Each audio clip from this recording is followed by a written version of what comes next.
Russian troops in Belgorod Region took the village of Kozinka and the Grayvoron border crossing point under their control. Local authorities announced that the counter-terrorist operation was over. To the east, a Ukrainian sabotage-reconnaissance group attempted to cross the border near Gorkovskoye, Tsapovka and Shchetinovka. Russian border guards repulsed the attacks and covered the retreating enemy units with artillery fire. At the same time, Ukrainian forces continued to use drones to attack civilian targets in Grayvoron and Borisovka.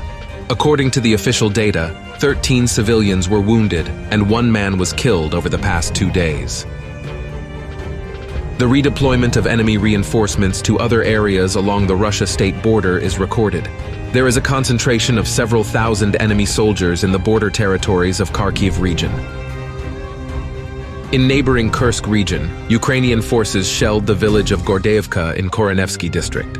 Power lines and special equipment that was carrying out border fortification work were damaged. After the complete liberation of Bakhmut, the Wagner PMC soldiers are demining the settlement.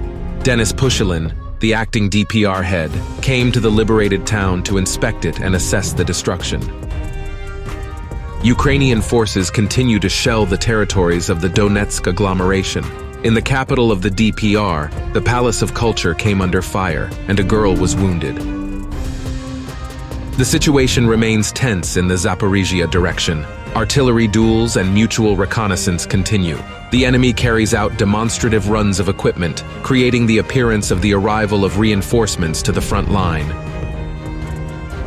There are no significant changes in the Kherson sector. The enemy continues to concentrate its forces on the right bank of the Dnipro River. Russian forces are attacking AFU positions and depots with artillery and aviation.